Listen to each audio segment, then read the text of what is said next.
and every day's not going to be easy, and there are going to be difficult times. So if you're sitting around waiting for the right opportunity, it might pass you. I think right now, as we said in 2025, you have to create your own opportunities. You have to make your own luck. The days of sitting back and, having these affirmations that you're going to be successful and everything's going to work out sounds good in theory, feels good when you do it, but you got to be putting in the work. You got to be putting in the time. You got to be grinding. And I'm going to tell you a story about a couple years ago when I started in the e-com business.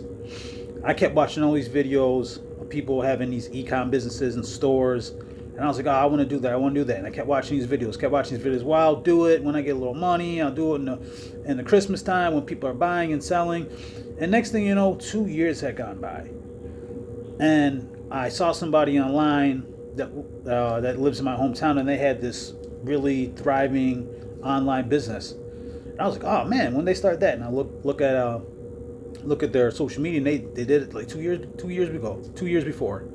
Now they're popping. And so I was like, oh man, I'm slacking. So I went to this content creator's page. She was selling these courses, and I bought the course. Spent a couple $100.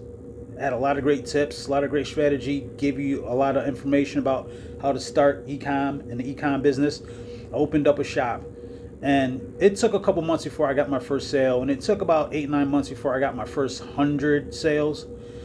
And as I was going through that journey, it was tough. I didn't know what I was doing. I didn't understand sales. I didn't understand marketing.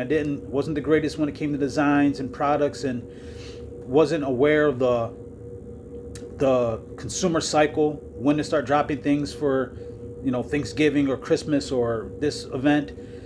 Sometimes you got to start early to get the momentum.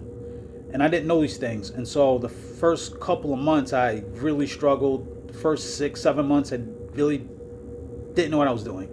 But eventually, I started getting the hang of it. I started watching more videos, read a couple more books, stayed engaged, and I stayed with it, and I didn't quit after those 6 months. Because a lot of people start things and they think they're going to become a multimillionaire in 30 days or 90 days. And they're going to quit their job and make all this money online. And it's a tough grind. And so I say that when you start something, the most difficult struggle is in the beginning, because you're new to it. It's a new experience. It's a new challenge. You're just learning. So if you can kind of get over the first hump of the beginning stages, it gets easier, and you get better, and you get smarter, and you can network with more people who can help you out, because they made mistakes along their journey that they can tell you about.